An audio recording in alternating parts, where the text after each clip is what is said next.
The Hurwitzes lived in a town called Horst-Rovice in the Czech Republic.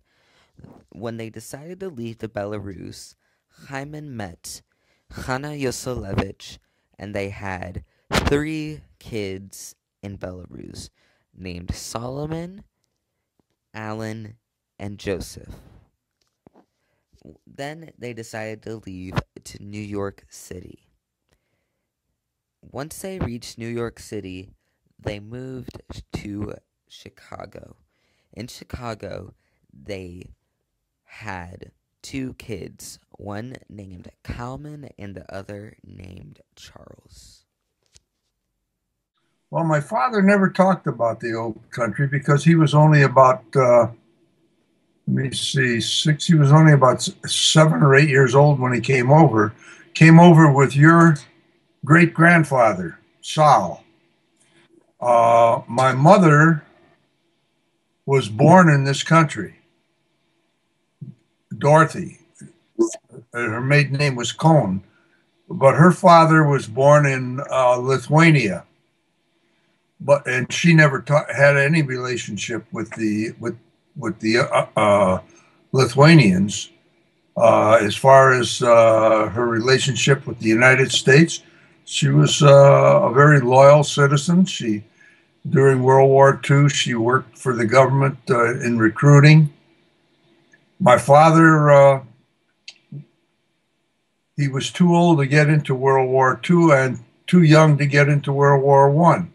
He just missed it. Your grandfather, as you probably know, served in the army, and he was in Siberia.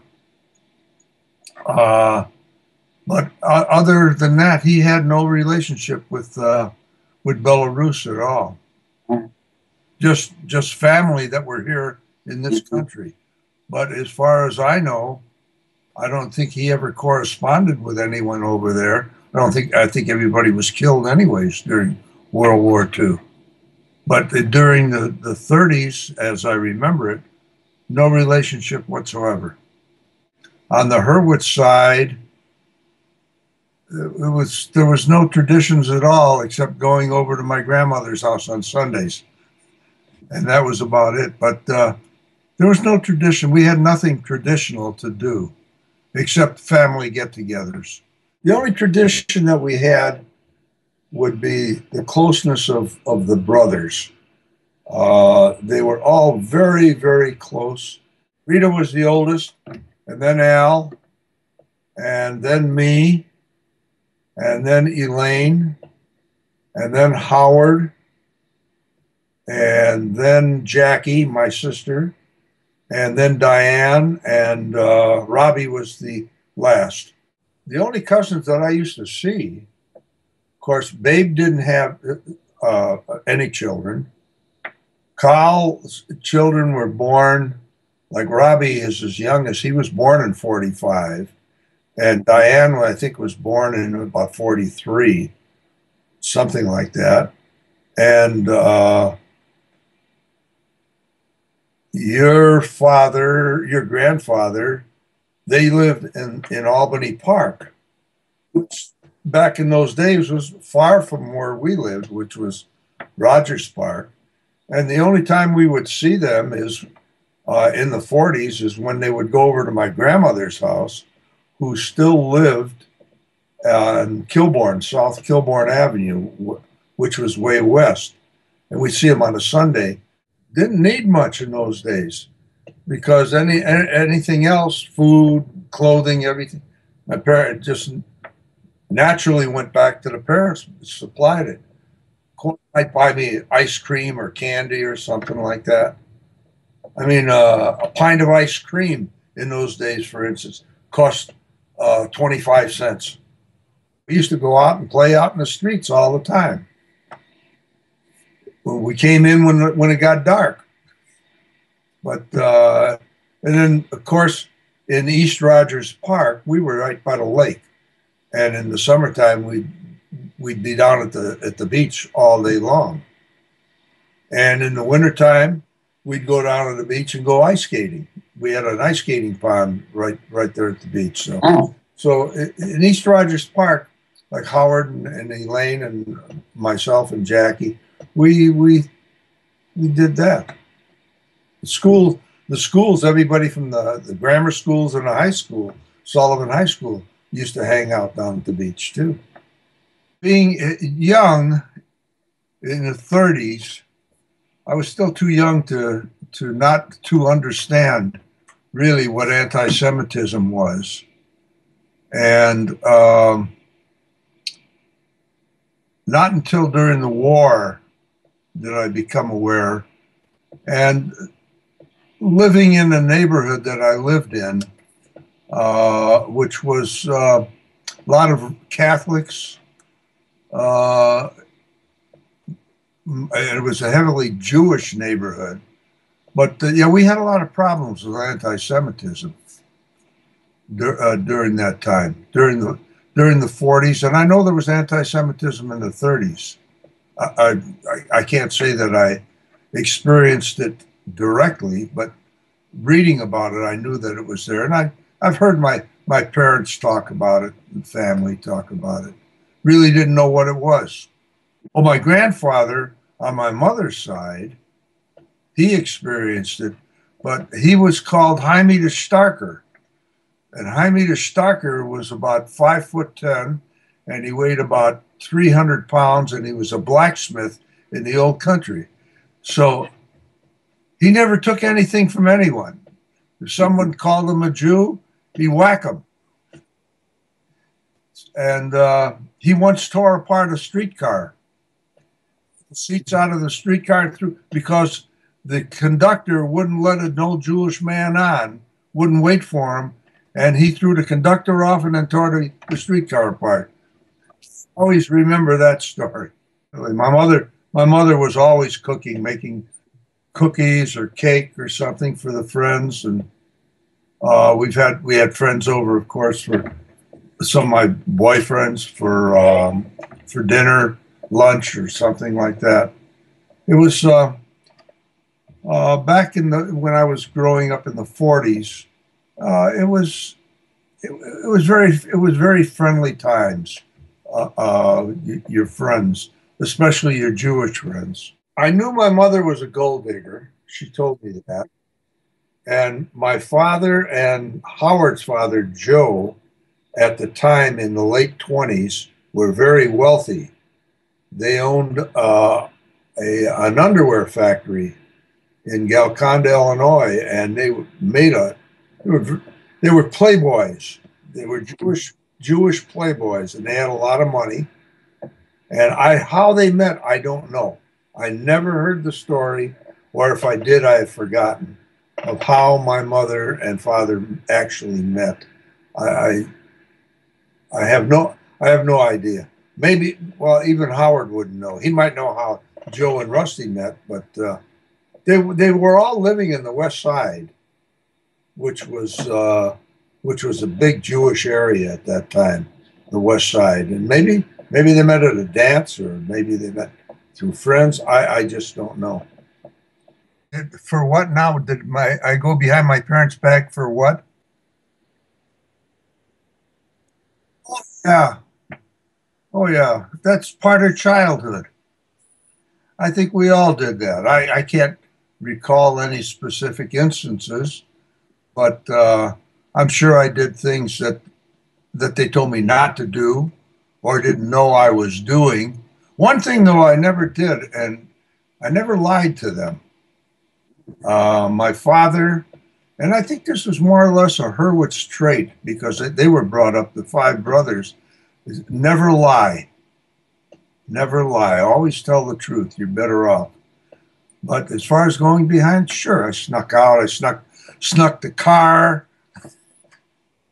Did all the things that a young boy would do, and that I admonish my son for doing today. I think I still have strap marks on my behind from my father, and yeah, I'm sure I was grounded in those days. It wasn't called grounding; it was just calling get the crap kicked out of you. We weren't religious at all. I know my family. They went to temple on the holidays. I don't ever recall going to temple on Saturdays, except when I was going to Hebrew school and had to practice for my bar mitzvah. And as with probably the majority of most Jewish boys, the day after my bar mitzvah, I forgot everything, and Yeah. and I don't think I ever stepped in a synagogue again on a Saturday, except if it was somebody's bar mitzvah. But no, our parents they would celebrate the holidays with the meals and the dinners. We would fast on Yom Kippur. That was something, but I remember going to temple and at that time, Babe had his office on the corner of Pratt and Sheridan, and the temple was down the street on Pratt. We used to go to the temple, and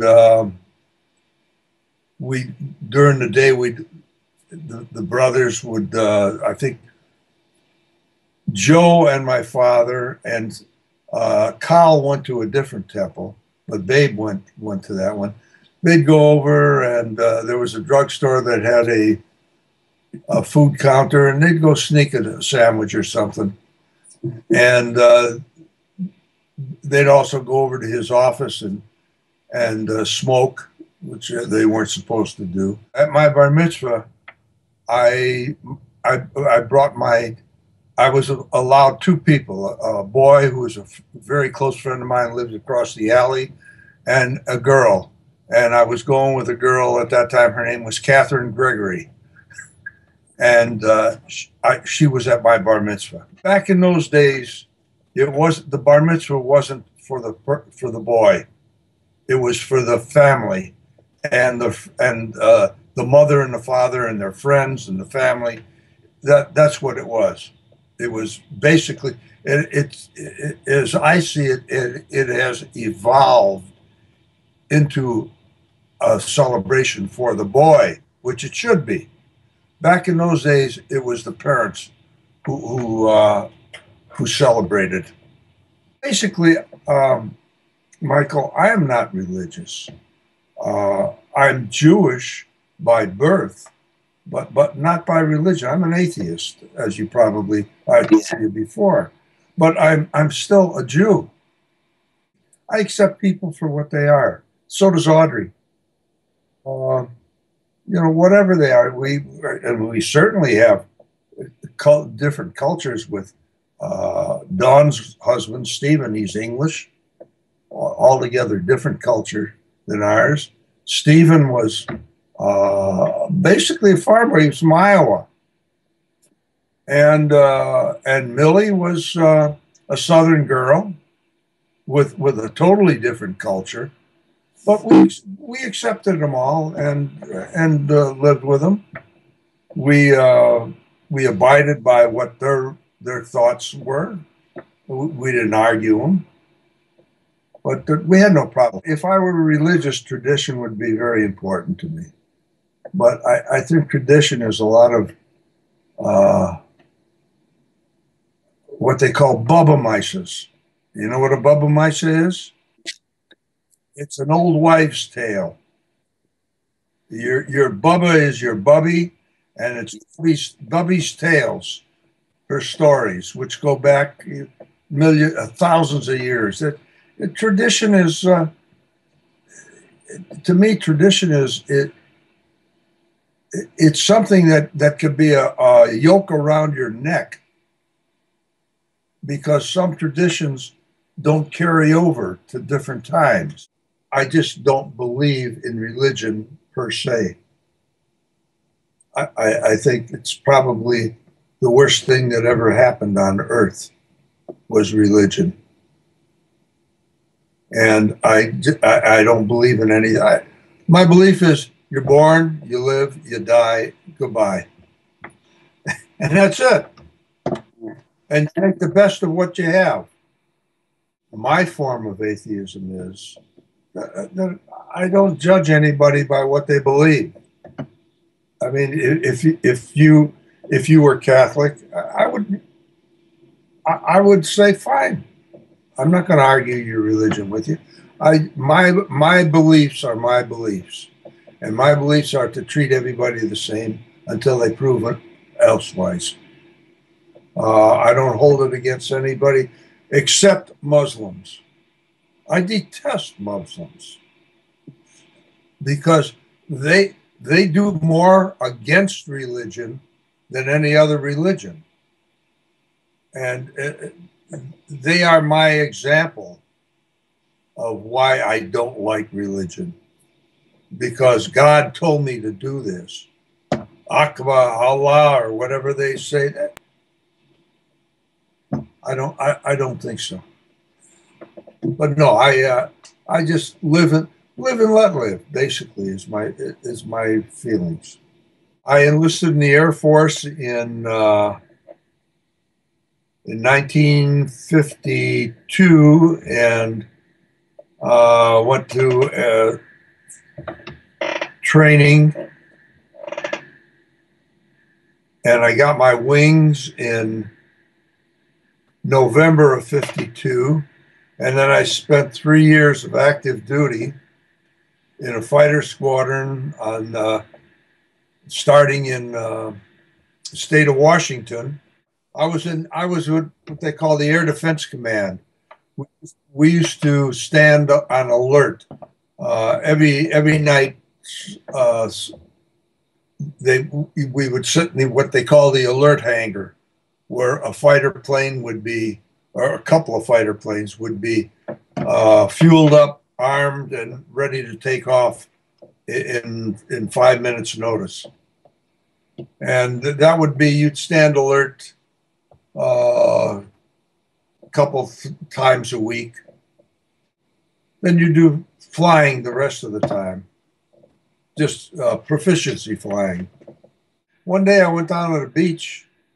I was in uniform. I had just driven in, and I was standing with a bunch of guys that I knew from high school. We were talking, and I was in uniform. And I saw Audrey, and I asked who she was. And I asked my sister about her. And I had my sister call her up, and I talked to her and went out on a date, and that was it. One day she told me she was pregnant, and I said, let's get married.